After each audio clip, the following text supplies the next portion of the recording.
Le Grand Dialogue.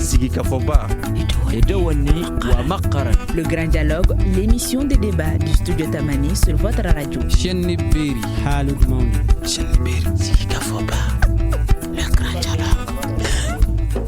An lamɛnbaaw bɛɛ lajɛlen danse bi sigi ka fɔ ba bi ni hakili jagabɔ fɛn min kan o ye kalata walew ye min ye gouvernement transition ɲɛmaw olu y'a yira k'a fɔ ko référendum k'o bolodalen do ka bila san 2021 natan ye ko o kalo saba filanan kɔnɔna na min ye jamana ɲɛma kalata ani député bulon mɔgɔw sugandili ko sa ko bɛ ɲɛsigi ka bɛn san 2022 o kalo saba fɔlɔw ma walasa ka kuma ko kan n'i y'a sɔrɔ nin ko bɛ se ka boloda nin ko la cogoya la an ye wele bila maa saba ma maa fɔlɔ Jigiba Keita ni bɛɛ lajɛlen b'a dɔn PPR la ale ye parrainant secrétaire général ye maa filanan Amari Traoré ale bɛ yan Seni tɔgɔ la ani Dr Ibrahima Sango ale bɛ yan a ka jɛkulu observatoire sur les élections et la bonne gouvernance o tɔgɔ la ne yɛrɛ ye Muhamadu Touré ye aw bɛɛ lajɛlen danse.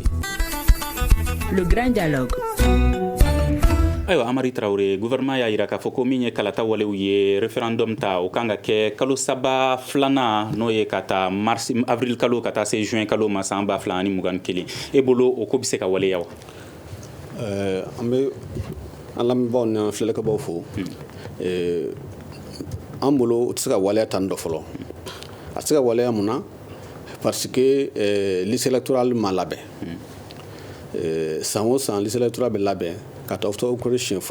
fɔlɔ la ka taa décembre tile laban na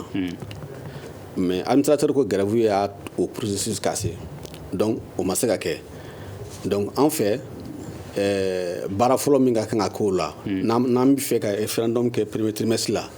fo ka révision de exceptionnelle kɛ loi bi ministre yamaruya a ka révision exceptionnelle kɛ a dala ka kɛ par le passé pour les jeunes mais cette fois-ci comme a ma se ka kɛ an dun bɛ élection ɲɛkɔrɔla la élection minnu bɛɛ bɛ min importance dɔn donc an fɛ a daminɛ y'o de fɔlɔ ye fo ko révision de lase fɔlɔ donc ma kuma foyi fɔ o kan fɔlɔ fɛn ma fɔ a kan fɔlɔ en tout cas an ma décision kɔni ye fɔlɔ k'a fɔ ko ka révision exceptionnelle kɛ pour le moment an ma décision ye fɔlɔ ni waati minnu bolodalen do Dr Ibrahima Sango e mun faamuya nin ko ninnu bon an kɔni ka faamuya la waati minnu bolodalen do a tɛ se ka kɛ pour que Amara da donna na n'a fɔra liste électorale n'o ye sariya gafew ye gafe minnu kan ka labɛn pour que ka mɔgɔw ka taa kalata o tɛ yen nɔ donc o ma kɛ donc ça veut dire que sa wɛrɛ kalata a ka gɛlɛn liste tɛ yen o ye fɔlɔ ye filanan ye mun ye fana an fɛ yen charte de la transition n'i y'o lajɛ o ko ka gafew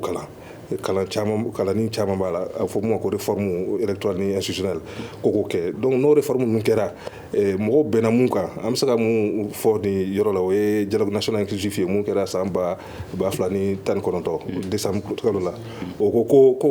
ka jɛkulu kelen dɔrɔn de sigi mun bɛ ɲɛsin kalatako ma donc bi na hakili la ministère yɛrɛ olu man ka u da don kalatako la u kan ka jɛkulu de sigi mun bɛ a da don kalatako la n'o jɛkulu n'o bɛ Seni ka baara kɛ o délégation générale aux élections ka baara kɛ o ministère yɛrɛ ka baara kɛ jɛkulu mun sɔgɔlen tɛ mɔgɔ si la a bɛ komi bureau du vérificateur général ɲɔgɔn donc o jɛkulu de kan ka sigi sen kan fɔlɔ donc n'o jɛkulu sigira sen kan sisan o de bɛna baara ninnu kɛ a fɔ mun ma ko réforme ka gafe ninnu bɛɛ kalan pour que san 2022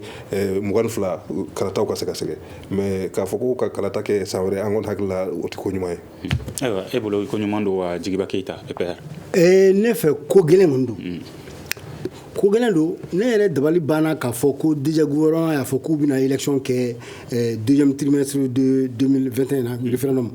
o don an kɛlen ka ɲɔgɔn ye ko k'u bɛ labɛn na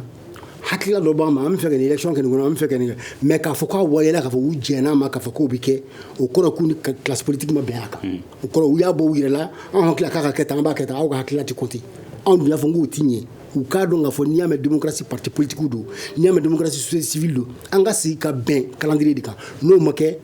an hakilila ko ɲuman tɛ nka ni élection ka bɛ kɛ référendum ne kɔni fɛ n'a bɛ kɛ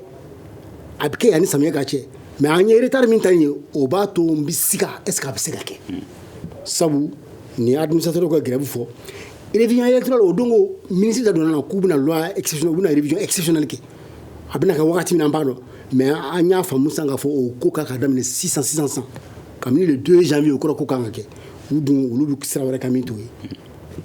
Ayiwa an bɛ waati min na i ko sisan i y'a yira k'a fɔ ko min ye kalata sɛbɛn in lakurayali baaraw n'o ye révision des listes électorales ye o baara sonsorola ka sabu kɛ i n'a fɔ administrateur civil ka grève ye olu ka grève banna sisan est ce que a baara labɛnni ko kura kuma fɔra wa an de b'a baara superviser c'est à dire ka baara bɛɛ kɔlɔsi ka n'a bɛ kɛ ka kɛ sariya y'a fɔ cogo min na nka fo ka se bi ma an kɔni ma décision foyi ye fɔlɔ min b'a jira k'a fɔ élection a bɛna kɛ nin don in hali aw hakilila ma ɲininka a ko la non an ma ɲininka a ko la k'a fɔ de date ko la an ma ɲininka dɔ ma fɔ an ɲɛna bon donc e bɛ an tɛ baara kɔlɔsi ye ni baara min ma kɛ i tɛ se k'o kɔlɔsi dɛ voilà. Ayiwa min ye nin kalata baara ninnu ye sa o kan ka kɛ deuxième trimestre 2021 de la Ibrahima Sango e kun y'a yira k'a fɔ ko min ye nin dabɔkun ye fɛn min ye a kan ka kɛ gafe min yɛrɛ kan n'o ye sariya sɛbɛnba ye k'o dɔnnen tɛ fɔlɔ malidenw fɛ bon o sariya sɛbɛn tɛ dɔnnen parce que n'i ko k'i bɛ taa référendum la sisan o kɔrɔ ye ko ka constitution de bayɛlɛma constitution mun bɛ yen o taara 25 février 92 Mali kɔnɔ donc il faut k'o kalan tuguni bon o constitution ni mun de kan ka yɛlɛma kɔnɔ mɔgɔ si t'o dɔn parce que n'i ye Mali yɛrɛ jateminɛ Mali ye n'i ye a kɛmɛ sara da i b'a sɔrɔ 17 olu de dɔrɔn de bɛ tubabukan fɔ olu de bɛ tubabukan mɛn olu b'a fɔ mais a tɔ ye mun ye 73 ye olu tɛ tubabukan mɛn u tɛ tubabukan fɔ donc bamanankan ni fulakan ni fɛnw ni aw fɛ ka gafe nin yɛlɛma parce que a fɔ nin ma ko réforme profonde réforme institutionnelle ani électorale n'i fɛ ka gafew yɛlɛma il faut k'i ka fɔ mɔgɔw ye mun de b'a kɔnɔ i fɛ ka mun yɛlɛma mais ni donc an ka laɲini na fo ka jɛkulu kelen de sigi mun b'i ɲɛsin karatakaw ma et puis gafe ninnu fɛn fɛn kan ka yɛlɛma kɔnɔ fo ka san kelen de kɛ ka mɔgɔw lafaamuya o la an fɛ ka nin de yɛlɛma parce que nin b'a la an fɛ ka nin de yɛlɛma parce que nin kɔlɔlɔ de b'a la donc ni mɔgɔw sɔnna o ma an bɛ taa réforme la sinon ni ye Mali yɛrɛ ta a ka élection hukumu kɔnɔ 2000 u tun bɛ fɛ ka référendum nin kɛ a ma se ka kɛ Alpha tile la ATT tile la 2017 u tun bɛ fɛ ka référendum kɛ a ma se ka kɛ 2017 fana IBK tile la u tun bɛ fɛ ka référendum kɛ a ma se ka kɛ parce que mɔgɔw m'a faamu fɛn min b'a kɔnɔ ni mɔgɔw m'a faamu fɛn min b'a kɔnɔ u tɛ sɔn a ma donc ni pour que mɔgɔw ka sɔn an ka taa référendum la il faut k'i ka mɔgɔw lafaamuya de mun de b'a kɔnɔ ne fɛ ka mun yɛlɛma donc n'o kɛra ni mɔgɔw sɔnna a fɔ ma communication fo communication ba de ka kɛ référendum nin kan constitution ni bayɛlɛni min kan ani sariya minnu bɛ yen fana sariya caman bɛ yen de transition nin y'a waati ye pour que an ka sariya ninnu kalan k'u bayɛlɛma bon n'o kan ka kɛ il faut que mɔgɔw ka faamu ni mɔgɔw m'a faamu a tɛ taa ɲɛ donc an kɔni fɛ san kelen kan ka ta o kuma la o ko la ka jɛkulu kelen sigi mun bɛ ɲɛsin kalata kow ma donc o jɛkulu in o de bɛna kuma sariya ninnu kan minnu fɛn fɛn kan ka bayɛlɛma k'a fɔ tubabukan na k'a fɔ tubabukan na fana pour que bɛɛ ka se ka faamu n'o kɛra kɔni kɛra an bɛ se k'a fɔ ko 2022 la an bɛ se ka taa élection ɲumanw na. donc kalo damadɔ tɛ bɔli kɛ lafaamuyali na. a tɛ bɔli kɛ donc an fɛ ka mun fara o fana bi bi na transition mɔgɔw kan ka faamu ko n'i ye cour constitutionnelle ka bataki mun bɔra o b'a fɔ ko arrêt mun kumana règlement intérieur kan Conseil national de la transition règlement intérieur kan a k'u ma ko u ka mada ye kalo 18 de ye o kɔrɔ ye ko kalo 3 bɔra la déjà a tɔ tora kalo 15 ye donc transition mɔgɔw u nana fanga na c'est à dire camancɛ fanga ni démocratie fanga tɛ parce que démocratie ye ni mɔgɔw ye suganti k'i bila fanga na donc marifa fanga de don ni marifa fanga don o kɔrɔ ye a tɔ tora kalo 15 ye baara minnu kan ka kɛ u k'u ɲɛsin baara ma k'a kɛ pour que an ka se ka taa ɲɛfɛ parce que baaraba fila de bɛ yen an kɔni ɲɛna mun bɛ transition yɛrɛ ka charte la u ka gafe kɔnɔ fɔlɔfɔlɔ o ye lakanani pour que Mali bɛɛ ka lakana maliyɛnw ka se ka lakana a filanan ye an ka taa kalata ɲuman na pour que an ka taa kalata ɲuman na o sira dɔɔnin don lakani sɔrɔdasiw kan ka taa lakani dege mais bi bi in na ɲɛ bɛ mun na a bɛ komi ni donsow banna k'u tɛ fogo faga tuguni u tɛ dugu lakana mais olu yɛrɛ bɛna kɛ dugutigi ye. donc sɔrɔdasiw bannen bɛ lakanali ma k'a fɔ k'u bɛ politiki kɛ. o de mɔgɔ de b'a la k'o de fɔ komi donsow banna ni donsow banna dugu lakanali ma k'a fɔ k'olu yɛrɛ bɛ kɛ dugutigi ye o de b'a la ka kɛ sɔrɔdasiw ta ye sisan parce que oui gouvernement na u b'a la ka poste bɛɛ ta u tɛ fɛ ka taa terrain kan ni ye conseil national de la transition yɛrɛ colonel Maliki Jaw n'a kɛra président ye o kɔrɔ ye k'ale ka sɔrɔdasiya banna o de b'i charte kɔnɔ n'i kɛra président du conseil national de la transition ye i tɛ se ka baara wɛrɛ foyi kɛ donc i tɛ sɔrɔdasi bilen hali n'i bɔra la i tɛ se ka kɛ foyi ye tuguni ni ale bɔra sɔrɔdasiya la o ye fɛn dɔ ye a maɲi jamana ma donc sɔrɔdasiw k'u ɲɛsin lakana ma mun ye karatako ye u ka jɛkulu kelen sigi mun b'u ɲɛsin karatako ma administration territoriale u kan k'u dabɔ karatako la parce que o de fɔra dialogue national inclusif depuis 2019 donc bibi na il faut qu'an ka taa ɲɛfɛ an ka taa ɲɛfɛ mun ye parti politique ninnu bɛɛ jɛnna n'a ye société civile bɛɛ jɛnna n'a ye tant que an ma jɛkulu kelen kɛ k'o sigi mun b'i ɲɛsin kalatako ma ni an ye kalata wɛrɛ kɛ coup d'état wɛrɛ bɛ kɛ o de man ɲi jamana ma ko ka kalota ninnu référendum min ɲɛsigilen don kalo saba filanan décembre san 2021 ko k'o bɔ a dɔgɔkɔrɔ k'a bila san 2022 a ka kuma bɛ kolo kan n'i y'a lajɛ étant donné k'an ma bɛn référendum yɛrɛ texte contenu kan fɔlɔ an taara mun b'a kɔnɔ an mana o sama daminɛ o bɛ ye kalo 3 ye o kalo 6 mɔgɔ t'o dɔn mais est-ce que o tɛ sɔn ka na ni gafe kɔrɔlen ninnu ye ali gafe kɔrɔlen an ma bɛn a kɛ de o de y'a to a ma se ka kɛ o gafe bɛɛ an ma bɛn a kan alpha clé an ma bɛn a kan ATT clé an ma bɛn a kan IBK clé la donc n'a nana a bɛ se k'an ti bɛn a kan kalo 2 kalo 3 kalo 6 kɔnɔ tuguni donc n'o tɛ a dun tɛ se ka banfula ka cura an kunna o yɔrɔ la ne b'ale ka kuma sɔnji k'a fɔ tiɲɛ na référendum bɛ se ka gɛlɛya étant donné que texte t'an bolo an t'a dɔn min b'a kɔnɔ n'an bɔra a kalama min b'a kɔnɔ jamanadenw k'a ka ladɔnniya o la sinon an ka taa référendum la donc o la effectivement yanni kalo 6 in a bɛ sɔn ka gɛlɛya mais n'a ma se san kelen ma an kɔni ka labɛn kɛ ka organe unique de gestion in sigi et sɔrɔsiw ka t'u ka baara la a y'a fɔ k'u b'a la k'a fɔ u t'a la k'a fɔ an ɲɛ b'a la de an ɲɛ bɛ farabugu la an ɲɛ b'a la CNT ni gouvernement mɔgɔw minɛ place minɛ u t'a la k'a fɔ an ɲɛ b'a la de an ɲɛ b'a la k'a fɔ farabugu bɛɛ bolo a ma bɔ bolo la farabugu 120 dun bɛ Mali la farabugu kelen an bɔra min kɛra o filɛ nin ye o ma se ka bɔ bolo la olu kɛtɔ la u bolila ka na politique mɔgɔw ka place nɔfɛ société mɔgɔw ka place nɔfɛ donc jamana yɛlɛmana kun kan an kɛra jamana ye lakanabaga t'an na tuguni u n'a man kan de wa ou bien aw bɛ munna man kan anw b'an ka impôt bɔ k'olu former u ka kɛ cɛ gɛlɛnw ye ka marafan juguw d'u ma pour que jugu k'u bɛna bɛn an kan u b'an lakana an b'an ka wari ta ka don o la olu de kama jamana y'a ka wari ta ka don olu la o de kama jamana y'a ka wari ta ka don olu la ka ne kɛ juriste ye ka ne kɛ juriste ye ka ne kɛ politologue ye a bɛ jamana lakana ni kuma yɔrɔ sera aw y'a ka marafa bila k'aw bɛna aw bila an ka kuma place la non o de y'a to a fɔ mankan sinon k'a fɔ malidenw dogona ka kan mais sariya y'a fɔ n'i b'o kɛ i bɛ sɔrɔsiya dabila kalo 6 a yɛrɛ kan ka kɛ san 3 yɛrɛ de i bɛ sɔrɔsiya dabila i bɛna don civil la o bɛ kɛ anw y'o kalan de kɛ k'an bɛ se ka nin débat kɛ mais nin t'olu ka baara ye olu ka baara ka taa farabugu minɛ ka farabugu bɔ juguw bolo an y'o kalanw dilan ka maramafɛn d'o ma o maramafɛn kelen o jamana y'a jɔyɔrɔ min kɛ olu ye o b'a to n'ale b'a ka sɔrɔsi fili la a bɛ tɛgɛ da ne tulo kɔnɔ n tɛ se ka n ta ta ko jamana don parce que ale ye jamana représentant de ye o de y'a to danfara b'an ni ɲɔgɔn ye civil ni militaire y'o de ye ale mana tɛgɛ da ne tulo kɔnɔ i ye finitigi bugɔ a man kan jamana o briefing tɛ ale kan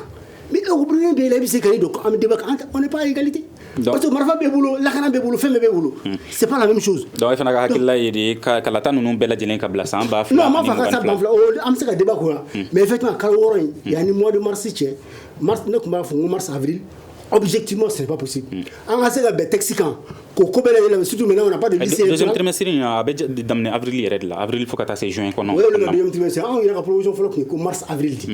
bon mais maintenant n'i ye nin intégré maintenant l'autre variable k'a fɔ ko révision de liste ma kɛ liste t'an bolo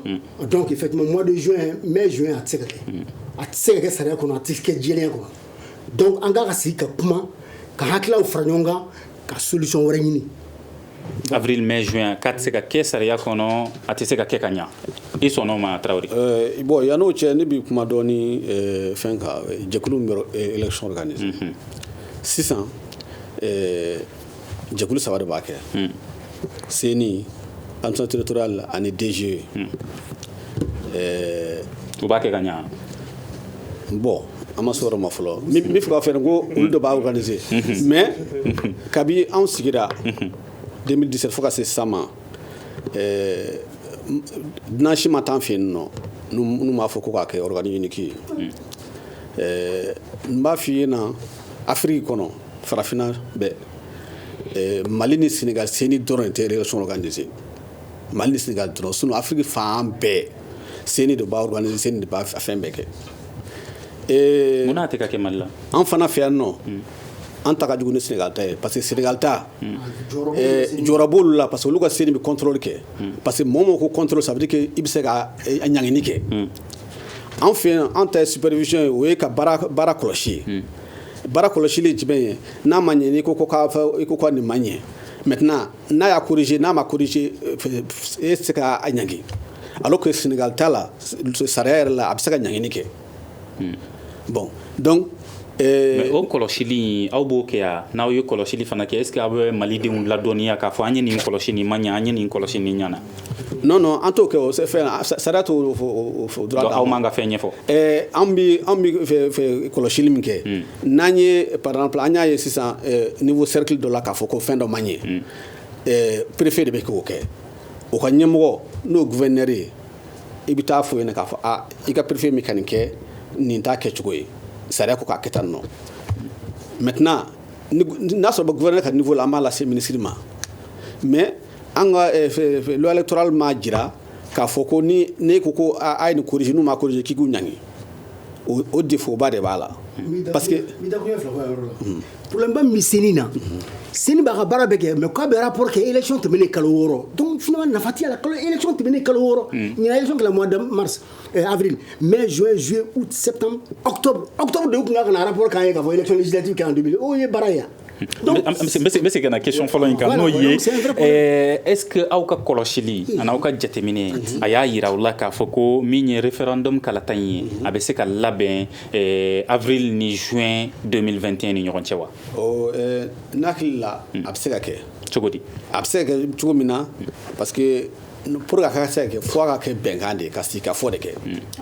Johnny John ambe ka démocratie ni ko démocratie do ko parti politique ko classe politique benkan Johnny John benkan fangani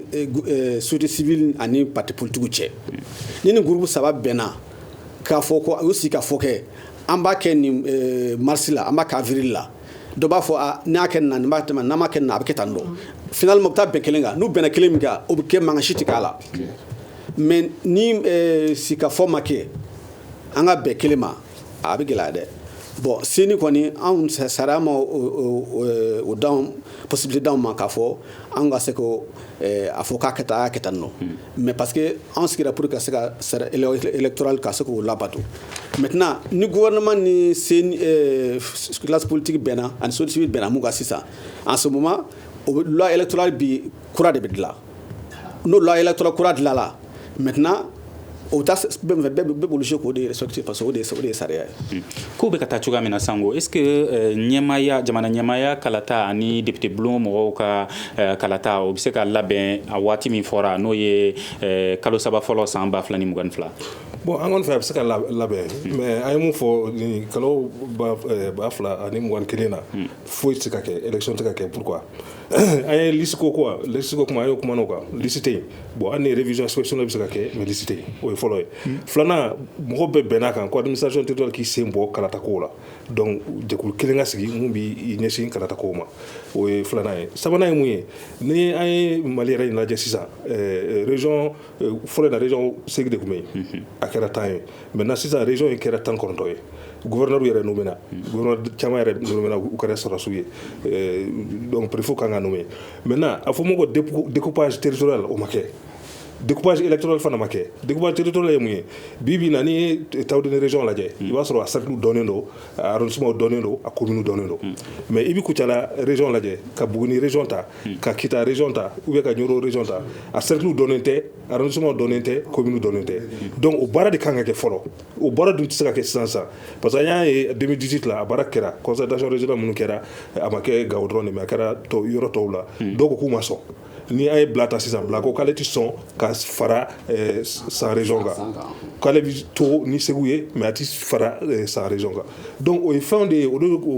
mo kangu sika kumade donc ango nu fait sam kanga sam parce que atotra kalotani douré kalotan flakono kuma ka ke mo ka siki ka kuma découpage territorial ka ke découpage électoral ka ke ani jekul kele mun nga sigi kalata ko la o ka sigi no sigi la barato beke comme ça nan temno ka kalo sawa mun tora wara fait découpage o be se ka transition na ka découpage électoral ni administratif dango parce que munu ko les régions du sud fo mo région du sud kalotan chegi kon nana fait o be se ka kalo sawa te wana o atora kalotan bon maintenant di bara nga yesi bara ka ben ya région de limitation ya ni cercle o ko to me anga nyesi bara de ma parce que bara mo tala ko nyesi bara de o de problème muna parce que afora ko lakanani ani élection parce que coup d'état mon kera akara élection de Kongoro élection de Kongoro parce que les députés muni koko ulu yu namara munu ye ou plaigner ka foko administration territoriale de yu namara akachani député bi woroy munu ko cour constitutionnelle yu namara o député mugwa nyogoy mais administration mo de yu plaigner ko sebe ko yu namara wa so ci ka fo chamambe pewu mɔgɔ ko kan ka taa jɛkulu kelen na mun bi élection ko organiser mun bi seni ka baara kɛ a bi délégation générale aux élections ka baara kɛ a bi administration territoriale fana ka baara kɛ tant que o ma kɛ mais san kelen na ni mɔgɔw sigira ka kuma an kɔni fɛ mɔgɔw ka sigi ka kuma an bɛ se ka bɔ ni fɛn bɛɛ na parce que réforme de kan ka kɛ donc tant que réforme ma kɛ an tɛ se ka taa ɲɛfɛ e bolo o tɛ se ka kɛ kalo 15 kɔnɔna na objectivement e ye misali fɔ Blani Santa la o ye ma jɛni région yɛrɛ créer n'i taara don cercle fana délimitation na tu as vu pour les communes o tɛ se ka kɛ kalo 12 kɔnɔ ka bɔ k'o kɛ k'o ban k'a bɛna élection k'olu kɔnɔ k'a bɛna député sigi non c'est pas réaliste ni si tɛ transition ka baara ye u ka farabugu libéré u ka to an ka élection kɛ en bonne et due forme k'an ka organe unique sigi an bɛ élection kɛ le reste la ni parti ni président min sigila le président légitime o baara tɔ kɛ. donc n'i y'a faamuya an bɛ don min na i ko bi fɛn foyi de ma jɛya ka walawala ka ɲɛfɔ nin kalata in baara kɛcogoya la hali bi wa Amari halisa fɛn ma bɔ fɔlɔ gafe ma bɔ fɔlɔ min b'a jira k'a fɔ ko a ka kan ka kɛ tan nɔ ministre administration territoriale ani parti politique ɲɔgɔn yɛlɛ min kɛ le 22 décembre a fɔra a y'a fɔ ɲɛna k'a fɔ ko date minnu fɔra ça c'est indicatif ça veut dire que o ye kɔni ye an ye proposition dɔ k'a ye donc a ko classe politique ma donc o fana ka proposition kɛ proposition kɛ non seulement date ko la mais ani séquence fana séquence ye jumɛn ye élection na min bɛna kɛ min ye n'an bɛna daminɛ sisan an b'a daminɛ jumɛn na a bɛ se ka daminɛ présidentielle la ka taa laban fo municipal la comme a bɛ se ka daminɛ municipal la ka taa laban présidentielle la donc a bɛɛ ye bɛnkanko de ye ni bɛnkan kɛra sigikafɔ kɛra ka bɛnkan kɛ diyagoya ko baaraw bɛ ɲɛ mais ni sigikafɔ ma kɛ a baara bɛ gɛlɛya dɛ. mais est ce que fili minnu ani gɛlɛya minnu kuma fɔra kalata tɛmɛnenw na est ce que o fili kelenw bɛ ka labɛn tuguni nin kalata ninnu labɛnni ko la wa. bon o bɛɛ bɛ dépend a bɛna organiser cogo min na ye n y'a f'i ye cogo min na. ayi mais n bɛ nin labɛnni ko ta fanfɛla yɛrɛ de est ce que an bɛ don min na i ko bi fili kɔrɔlen minnu kɛra an b'o filiw de kɔnɔna na hali bi wa. bon an bɛ yɔrɔ min na bi n y'o de fɔ foyi ma sigi sen kan. donc an ma bɔ an nɔ na yɛrɛ fɔlɔ. élection ko so la foyi ma sigi sen kan fɔlɔ. en tout cas an kɔni ma décision sɔrɔ k'a fɔ ko nin kɛra tan an ma sɔrɔ fɔlɔ peut-être que u bɛ k'a labɛn dɛ mais an kɔni ma décision sɔrɔ fɔlɔ. k'a fɔ ko nin bɛ kɛ tan nɔ. est ce que sango ye jaabi sɔrɔ o ko la u bɛ mun de la u ye mun de fɔ. bon u bɛ fɛn dɔ la o mun b'u kɔnɔ o bɛ yen o ye jumɛn ye mun b'u kɔnɔ o ye d'abord ni ye gafe dɔ ta u b'a fɔ ko décret 2020 du 16 octobre octobre kalo tile 16 u ye gafe dɔ bɔ ko ministre de l'administration territoriale k'ale de kan ka kalata kow ɲɛnabɔ bon o dun ti parti politique ka fɛla ye o ti société civile ka fɛla ye u ko ko jɔgɛru kelen k'o sigi pour que u b'o ɲɛsin kalata kow ma donc o ye fili fɔlɔ ye mun ye transition mɔgɔw ye fili filanan ye mun ye décembre kalo tile 15 u ye gafe du wɛrɛ bɔ k'a fɔ ko seli dɔ k'u bɛna jɛkulu dɔ sigi mun bɛna kalata kow ɲɛnabɔ bon n'i y'o jɛkulu yɛrɛ ye o bɛ sariya sɔsɔ parce que o bɛ loi électorale sɔsɔ parce que baara mun kan ka kɛ seni bolo o b'o bosi seni na baara mun kan ka kɛ délégation générale aux élections bolo o b'o bosi o la donc u ko k'u bɛ fɛ o fɛ o de kama ni mɔgɔw y'a jateminɛ u ye gouverneurs ni préfets caman nommé u bɛɛ ye sɔrɔsiw ye parce que olu ka hakili la administration territoriale de bɛna kalata kow ɲɛnabɔ donc ni sɔrɔsiw bɛ yen mɔgɔ mun ka d'u ye o de bɛna kɛ président ye mɔgɔ mun ka d'u ye o de bɛna kɛ député ye donc o ye filiw ye bon donc an ma bɔ fili kɔnɔ transition mɔgɔ yɛrɛ an b'a yɛrɛ ɲininka kuma dɔ la est ce que u y'u ka baara yɛrɛ faamu kosɛbɛ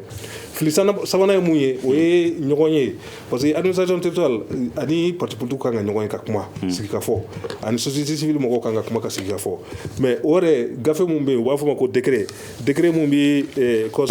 conseil national conseil le cadre de concertation nationale a b'a fɔ ma cadre de concertation nationale n'a taara 2019 kɔnɔ janvier kalo tile 17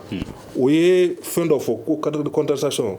ministre de l'administration territoriale kan ka k'a la ani ministre de la justice ministre de la finance ani économie ani cohésion sociale ani seydi mɔgɔw ni DGE ani jɛkulu dɔw bɛ yen u b'a fɔ ma ko conseil national de la société civile ani forum des organisations de la société civile mais an yɛrɛ mun ye jɛkulu minnu baara kɛ kalata ko la an t'o la donc an ko k'o ye fiɲɛ ye donc o fo ka kala n b'a dɔn fana parti politique ni ministre ye ɲɔgɔn ye tuma min na a ma ni gafe ma respecté parce que mun bɛ gafe kɔnɔ ma kɛ donc an ko ka gafe kala ali bi ani ministre kan ga ñoy me gafete donc ka fo ibita télé la donc am ko wele ministre mo ko bola sini ayna o ko parce que ni ere ka débat jatemine emi jo radio emi sigi radio la ka fo ko bo PPR ibina sini seni mo ibina sini sango ibina sini ye mo do wele ye mo wele donc ni wele boya bola amna ni kuma fo yi mo wele amna ni kuma fo donc am bo ni fana ministère fait ou ko mo wele oni mo ka kuma sinon bibi na wi sara soso la parce que ay sara soso o de yake ibika ka fanga bina sara soso mai sara soso transition mo bala ka damne folo mu ye sara soso muna o ye préfet mu no na nyono militaire do sara soso o manga ke parce que sera ko préfet ni sous préfet o ye administrateur civil dron ou dron de bisaka kala donc bi préfet nommé ko mami mu ye sara siye o ya soro o gafe o sera ma boy après o ya kala to ni mais o ya soro ma boy do sara soso ye flana mu ye conseil national de la transition mu re sigira senga o ye sara soso ye parce que na fora ko kuna fole dina wani mo nani kanga ka mais lycée mun bora mo ta do mu ye civil mu ye militaire ko bi demu di kera me mo ta fa do am ko o nyogonde donc décret bora ni to ye mo ta do mu ye sorasi mun ti sorasi donc fona sera sosoy parce que ni décret ta ka foko bo kuna fole do tay ni société civile tay ni ayra mu ye société civile ama mo ko si anga mo si tala anga mo si mata kuma fo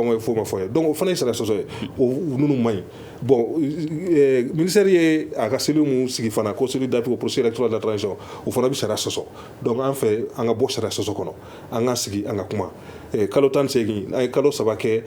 am tama la tadi bo sisi bo maintenant mu conseil national de transition sigira u ka barake pour que anga ta jona anga bo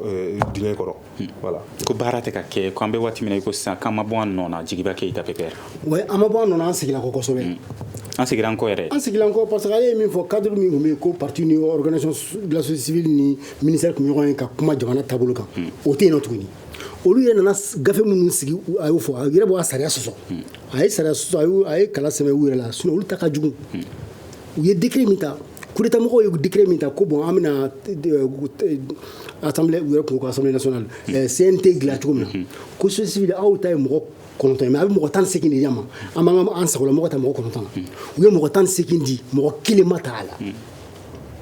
kiboro jensena no journaliste olu fana ku ka mo nani ci mais abi lisi ci mo sekindi to blakana u ye mo sekindi to blakata so su ye mo fla dita bon ere ke décret ere kun kesari hakono isi la kana u yere soso u yere kan soso o da to an parna déclaration doke ka fo an wonta hakil jigi aw ka do ka fa ka coup d'état do déjà ya fa ko dialogue national inclusif ka bo recommandation ta le 18 ou fo président ka prestation na ko sikatala ameta o strafe ou tala gana wa fo lui kele ka fo ko amo fengla ko organe unique de gestion de dialogue national benoka en resonoma mais Assimi Goïta ka mo de kunyo fo odma bandaw de nane yelema do ko lawa Assimi ya fo le 18 août aya fo Ghana oui mais aller de kunyo okuma fo olu de kunye CNSP Assimi bandaw c'est la même chose olu de coup d'état kala ngam olu ma donc vraiment c'est avec lui fugoto hein ou bec il Assimi Goïta c'est la même chose donc tout que dans la kan ou ta là-bas c'est ça le problème donc oui gele abadi anta don mindu alors andu ngo demana une tableau donner l'élection kula classe politique bebena ka organe unique déjà olu yere a fo banko ya kata fo Ghana mais où t'as là-bas tout mais nous t'as là-bas tout où sera minkan bi quel sera quand parce qu'on est partout tebe on est société civile tibé où dina sek où ko dabel grena ka fo ko ba ken mugoni kisede où ka du ka sawali de o clé temena de où nana où so rasu an jigi kumuga kumna saka jamana bola kana jamana la kana farabugu ya jana ka fo est-ce que bisi okoro et où tuna ma farabugu anya bala où nana wala nga bureau nana anga poste nana à gauche à droite où le faire que président alors que anya mugoni kise ku diga clé là ka war chama dona ku kesura suye ku ke chemini pour que ni mo banam i bina mali ka maro ka famse en ko da ko e awla mi farabu to bulu kana boli kana ko bana bureau occupé donc jamana jigiti là c'est très grave dans amistra min kan koni antestral min kan u tala ka sariya foi la batu folo ni bi fa ta élection normalement o liste électorale glali anya kalo sabage comment on commis grève la nyoyi o grève bana san nous ne chioma élection c'est juin à c'est octobre prochain ako ka ujor la seni aw jor lendo ni muy ay mi fo anta fait élection élection c'est ka liste électorale te liste électorale ni tant qu'on marqué baara tɛ se ka kɛ an tɛ se ka baara kɛ. D'accord. Sango, o tuma élection minnu bɛna labɛn nin transition in kɔnɔna na ni saba in dɔrɔn de don wa min ye référendum yi jamana ɲɛmaya kalata ani député bulon o saba dɔrɔn de wa. Bon olu yɛrɛ ka gafe la ministère mɔgɔw ka gafe la ko élection 6 don an kɔni fɛ élection 7 de kan ka organiser ni transition banna parce que mandat mɔgɔ caman bɛ u ka mandat banna jɛkulu caman bɛ u ka mandat banna d'abord référendum kan ka kɛ n'i ye constitution kalan il faut que i ka maliyɛnw ɲininka est-ce que u sɔnna ou bien u ma sɔn o ye élection fɔlɔ ye an ka hakili la filanan ye mun ye président sigi o ye élection filanan ye sabanan ye député sigi ye o ye élection sabanan ye élection naaninan o ye a fɔ maire sigi parce que olu ka mandat bɛ ban 2021 olu ka mandat ban donc o maire sigi kan ka kɛ ani conseil de cercle mɔgɔw olu fana olu ka mandat banna depuis 2014 yɛrɛ olu ka mandat banna o élection kan ka kɛ conseil régionaux assemblée régionale olu ka mandat fana banna depuis 2014 o élection kan ka kɛ ani jɛkulu mun bɛ yen u b'a fɔ ma ko haut conseil des collectivités o fana ka mandat banna mɛnna kabini 2012 o ka mandat banna donc o fana kalata kan ka kɛ donc a bɛ kɛ kalata 7 o de bɛ transition banni ɲɛ donc an kɔni la hakili la u ka san kelen kɛ kalo 12 k'o kɛ gafe kalan na ka carte de concertation sigi carte de concertation ɲɛnama parti politique ka kuma société civile mɔgɔw ka kuma minnu bɛ baara ka minnu ka bolo bɛ kalata ko kan u ka sigi ka kuma u ka bɛn n'u bɛnna an bɛ se ka taa fɔ ko sariyaw bɛ se ka yɛlɛma mɔgɔ bɛɛ bɛ se ka bɔ sariya minnu kan ka yɛlɛma sariya kɔnɔ bɛɛ ka bɔ a kalama o tuma ni kalo 3 mun tora u ka se ka élection ninnu kɛ élection 7 de don dɔw bɛ se ka couplé o élection couplé bɛ se ka kɛ o ka élection fara ɲɔgɔn par exemple président sigi ni député sigi ka kɛ ɲɔgɔn fɛ bon référendum bɛ kɛ fɔlɔ pour que mɔgɔw ka se ka u ka fɔ ko n'u sɔnna ou bien ma sɔn donc u kan k'u ɲɛsin o baara de ma parce que fanga ye o ye civil de ta ye o n'i ye Mali gafe ta constitution ta ou bien n'i ye an dafe dugu Mali ta a kelen jamana na ani jamana wɛrɛw de don CEDEAO bɛ yen Union africaine bɛ yen francophonie bɛ yen u bɛɛ ko sɔrɔdasiw kɔni olu ka baara ye ka jamana lakana ka mɔgɔw lakana u ka baara ti politique ko ye donc k'a fɔ ko sɔrɔdasi bɛ don politique la k'a kɛ président ou bien k'a kɛ assemblée président ou bien k'a kɛ gouverneur ni fɛnw ye o ti sariya kɔnɔ o ti sariya donc o ye sariya sɔsɔ non seulement an b'a la k'an ka sariya sɔsɔ mais sariya mun bi an ka diɲɛ yɛrɛ kɔnɔ mun b'a fɔ ko démocratie ni république ani bonne gouvernance an b'a la k'olu bɛɛ sɔsɔ donc o ti ko ɲuman ye Mali ma a ti fɛn ɲuman lati an ka jamana ma donc an ka bɔ o kɔnɔ joona mais baara de kan ka kɛ. Amari Traoré e bolo élection yi kalata ninnu a kɛra 6 a kɛra 7 ye o est-ce que transition mɔgɔw bɛna se ka o labɛn wagati min tolen don n'o ye kalo 15 ɲɔgɔn na. Ne fɛ a bɛ se ka kɛ mais toujours ni min fɔ sika fɔ de ka daminɛ la ni sika fɔ kɛra la mɔgɔ bɛ bɛn mun b'a fɔ chronogramme ka fɔ nin kalo naani bɛ kɛ nin kalo naani bɛ kɛ bɛɛ de ka kan ka k'o quoi ni bɛn kɛra o quoi a bɛ se ka kɛ quoi 15 mois kɔnɔ a bɛ se ka kɛ mais fo kabi sisan a baara ka daminɛ sisan sika fɔ ka kɛ pépère y'a fɔ transition ɲɛmaaw bɛ to ka ɲinɛ o sika fɔ in kɔ de a se ka to kɔ mais u bɛ ɲinɛ a kɔ de wa parce que tuma bɛɛ mɔgɔw b'a la ko sika fɔ ka kɛ wale dɔw ko la walima kelen ko wale dɔw taara ko ka sɔrɔ o hakilila ma ta ba la non démocratie yɛrɛ an bɛ kɛ to salam a se ka taa sika fɔ kɔ sika fɔ o diyagoya ye ni t'a fɛ mankan k'a la sinon n'a ka di sisan i bɛ se ka t'i sigi i bɛ décision ta k'a fɔ ko nin c'est organique ni ninnu b'a la mais est-ce que ça a été consensuel bon baara foyi man jugu fɛn baara yɛrɛ ka jugu baara yɛrɛ bɛɛ la fo ka se ni kɛ min tɛ consensuel ye n'i y'o kɛ dɔrɔn o kɔrɔ ye ko fɛn an ma foyi kɛ baara tɛ se ka kɛ il faut que la CENI soit consensuelle d'abord mais hali min ye liste électorale ye n'o ye gafe ye kalata gafe ye a mana kɛ tuma o tuma san caman na an b'a ye mɔgɔw b'a fɔ ko gɛlɛya dɔw yera a la fili dɔw yera a la ko a kɛcogo ma ɲa mun de bɛ na ni o fili ninnu ye bon o fili caman bɛ dépend an yɛrɛ ka ko taabolo la quoi an yɛrɛ ye jumɛn Mali ka ko taabolo parce que an ka sariya an y'a kɛ sariya kɛ cogo min na sariyaw caman calqué mɛ tubabu ta kan a fɔra sisan octobre kɔnɔna na minnu sara olu ka bɔ gafe la bon sisan burusi kɔnɔmɔgɔw olu t'a déclaré n'i bɛ duguba kɔnɔna ninnu i tɛ se ka taa mɔgɔ sutura an bɛ cimetière la tant que i ma taa certificat de décès ta mais burusi kɔnɔna o tɛ yen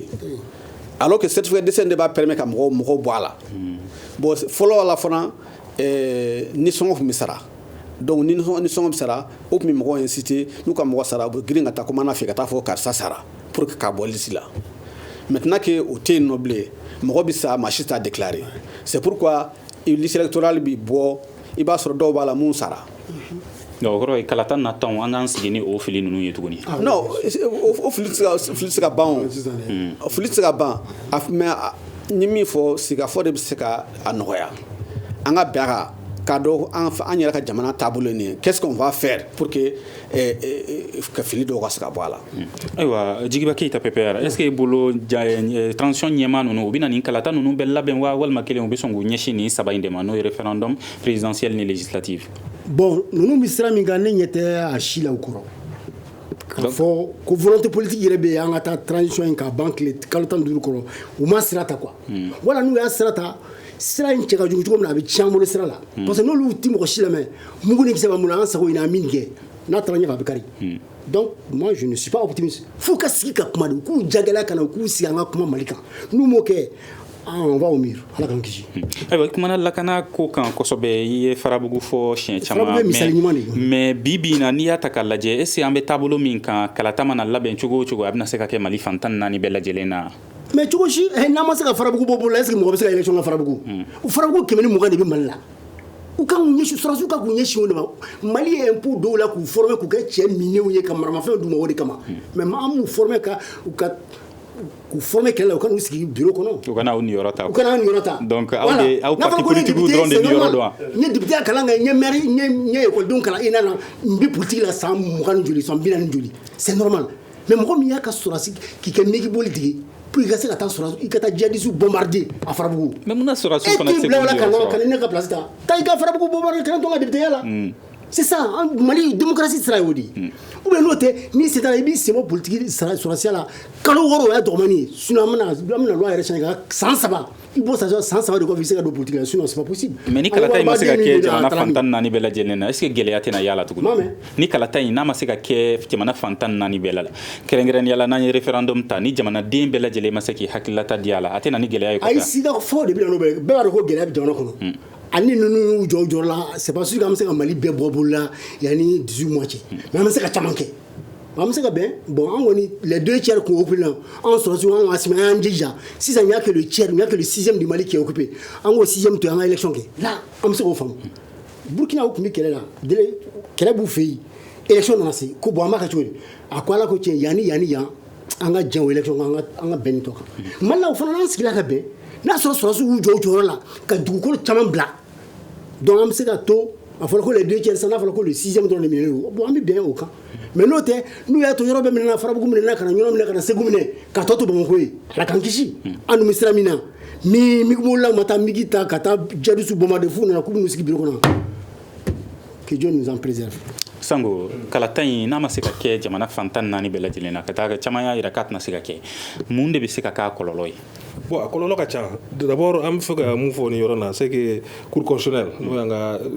sariyasoba dɔ ye mun b'a fɔ cour constitutionnelle a ye kangarida dɔ kɛ transition mɔgɔw ye parce que u taara ni conseil national de transition mɔgɔw taara n'u ka gafe ye u b'a fɔ o ma ko règlement intérieur u ye kangaridaw ye k'a fɔ ko conseil national de transition d'abord u ka mandat a bi charte kɔnɔ ko transition ka mandat o ye kalo 18 ye donc u ka bila u kunna kalo 15 de tor'u la kalo 18 n'i ye 3 bɔ la a tɔ bɛ 15 ye donc conseil national de la transition u ka baara bɛ yen u ka baara dɔnnen don gouvernement yɛrɛ de la transition u ka baara dɔnnen don lakanako b'a la mais ka gafew kalan pour que a fɔ o ma ko réforme politique institutionnelle électorale o bɛ yen donc u k'o ɲɛsin ma donc conseil national de la transition olu kan k'u ɲɛsin k'a fɔ gouvernement aw ka plan d'action ye jumɛn ye feuille de route ye jumɛn ye aw bɛna baara jumɛn kɛ nin kalo 18 kɔnɔ a tɔ tora kalo 15 ye aw bɛna baara jumɛn kɛ n'aw baara mun kɛ donc conseil national de transition olu ka baara tɛ foyi ye k'a lajɛ est ce que gouvernement b'a la k'a kɛ ka ɲɛ a dawudala k'a kɛ ka ɲɛ k'u bilasira donc conseil national de transition o sigira sisan an kɔni hakili la u bɛna kan k'u ɲɛsin o baara de ma pour que baaraw ka se ka kɛ bon mais mɔgɔw bɛ siran mun ɲɛ fana o ye charte de la transition n'i y'a kalan article 21 na u b'a fɔ ko charte yɛrɛ o bi se ka bayɛlɛma o bi se ka bayɛlɛma ni président de la transition ani député des députés clan sabanan bi se ani président de la transition olu bi se ka jɛ ka charte yɛlɛma donc a bɛ komi n'u ko bon charte transition durée o ye kalo 18 ye mais an bi dɔ fara kan ka kɛ kalo 24 ye ou bien 36 ou bien ka kɛ san 10 yɛrɛ o bi charte kɔnɔ mais cour constitutionnelle kɔni ye kangari da est ce que u bɛn'o lamɛn an dun m'o lamɛn an kɔni fɛ u k'u ɲɛsin baara ma parce que vraiment transition ni coup d'état de don sɔrɔdasiw ni politique man kan sɔrɔdasiw ni politique man kan u kan ka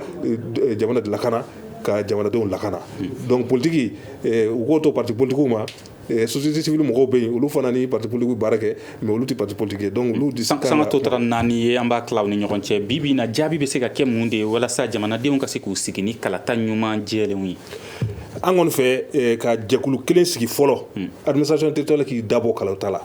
ka jɛkulu kelen sigi mun bi sedi ka baara kɛ administration territoriale ka baara kɛ ani délégation générale ka baara kɛ mun bi jaabi labanw di comme ça ni mɔgɔ ma bɛn u ta cour constitutionnelle la o de ye an ka fɛla ye bi bi na n'o kɛra an b'a fɔ ko crise post électorale tɛ se ka kɛ Mali la tuguni. Seni aw ka laɲini ye jumɛn de ye Amari Traoré walasa kalata nin ka jɛ? Tout de suite ka